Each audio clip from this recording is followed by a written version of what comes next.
너는 하나님과 화목하고 평안하라. 그리하면 복이 내게 임하리라. 청하건대 너는 하나님의 입에서 교훈을 받고 하나님의 말씀을 내 마음에 두라.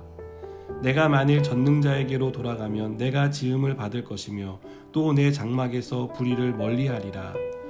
내 보화를 티끌로 여기고 오빌의 금을 계곡의 돌로 여기라. 그리하면 전능자가 내 보화가 되시며 내게 고귀한 은이 되시리니 이에 내가 전능자를 기뻐하여 하나님께로 얼굴을 들 것이라. 너는 그에게 기도하겠고 그는 들으실 것이며 너의 서원을 내가 갚으리라. 내가 무엇을 결정하면 이루어질 것이요 내 길에 빛이 비치리라. 사람들이 너를 낮추거든 너는 교만했노라고 말하라. 하나님은 겸손한 자를 구원하시리라. 죄 없는 자가 아니라도 건지시리니 내 손이 깨끗함으로 말미암아 건지심을 받으리라. 아멘. 아픈 곳을 잘 찾아내는 의사들이 있습니다. 아픈 곳을 잘 찾는 의사는 먼저 환자의 말을 경청합니다. 환자가 어디가 아프다고 설명하면 거기에 추가 질문들을 해서 환자가 고통받는 원인을 최대한 찾아내려고 애를 쓰는 것을 봅니다. 이렇게 환자들을 살피고 병의 원인과 치료법을 바르게 제시해주는 의사는 환자로부터 깊은 신뢰를 얻는 것을 볼 수 있습니다. 하지만 병의 증상을 간단한 질문과 검사만으로 빠르게 판단을 내리는 의사들도 있습니다. 대부분 일반적인 선에서 물어보고 일반적인 선에서 진단을 내리는 것입니다. 그러다 보니 맞을 때도 있지만 틀릴 때도 있습니다. 병의 근본적인 원인을 찾지 못해서 오히려 그 의사에게 가는 것이 병을 키우는 그런 결과를 낳을 때도 있습니다. 저는 욥과 욥의 친구들의 대화를 들으면서 마치 의사와 환자의 대화 같다는 생각을 하게 되었습니다.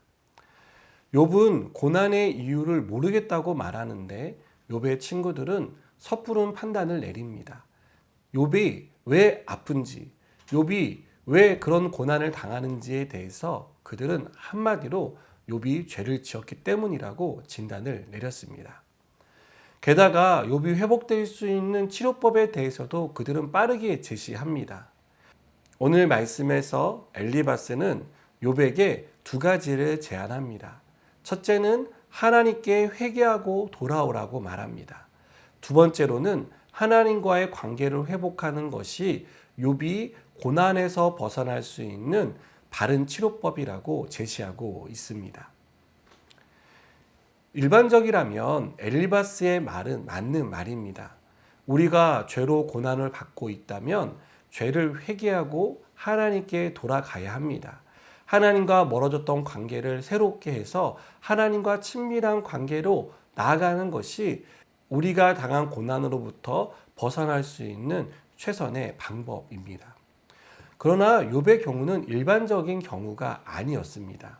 그러니 엘리바스가 내린 처방전은 욥에게는 아무런 도움이 되지 않았습니다. 엘리바스가 정말 좋은 말을 많이 해 주었지만 이것이 욥에게는 아무런 도움이 되지 않았다는 것입니다. 오히려 욥을 더 답답하게 하고 고난의 원인을 찾지 못해서 어떻게 할 줄 모르는 욥을 더 곤혹스럽게 만드는 결과만 나왔습니다. 여러분, 엘리바스가 욥에게 이렇게 처방을 내린 것은 욥이 죄를 지어서 이러한 결과를 낳았다라고 생각했기 때문입니다. 욥을 죄인이라고 판단하니 그가 회복될 수 있는 유일한 길은 회개이고 하나님과의 멀어진 관계를 가깝게 하는 것이다 라고 엘리바스는 판단을 내렸던 것입니다. 그러나 우리는 여기서 엘리바스의 말이 아무리 좋은 말이라 하더라도 그것이 욥에게는 하나도 도움이 되지 않는 백해무익한 말이 되었다는 것을 발견하게 됩니다.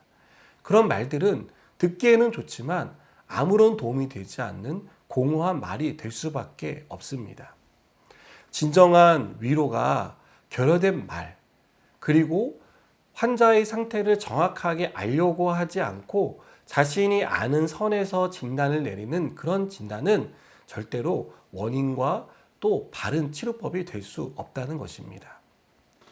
여러분, 낙심한 사람에게 필요한 것은 충고가 아닙니다. 그 낙심한 사람을 격려하는 것입니다. 어려운 사람에게 필요한 것은 도움이지 그 어려움의 원인을 분석해 주는 것이 아닙니다. 고난을 당한 사람에게도 마찬가지입니다. 그 사람이 고난을 왜 당했는지를 지적해 주는 것이 아니라 우리는 그 고난에 대해서 깊이 이해하고 또 그가 그 고난으로부터 벗어날 수 있도록 함께 고민하고 기도해 주는 것이 필요하다는 것입니다. 더욱이 분명한 이유를 알지 못할 때라면 더욱더 그의 마음을 이해해 주는 그런 위로자가 되어야 한다는 것입니다. 여러분, 저는 우리가 바른 말을 해주는 사람이 아니라 정말 진심 어린 위로의 말을 건네는 사람이 되었으면 좋겠습니다. 그 진심 어린 우리의 말을 통해서 쓰러진 사람이 일어나고 넘어진 자가 다시 회복될 수 있는 그런 위로의 말을 건네는 저 여러분 되기를 주님의 이름으로 축복합니다. 기도하시겠습니다. 하나님, 우리가 고난당하는 사람에게 위로를 건네는 사람이 되기를 원합니다. 넘어진 자를 일으켜 세울 수 있는 하나님의 위로를 전하는 위로자들이 되게 하여 주시옵소서. 예수님의 이름으로 기도드립니다. 아멘.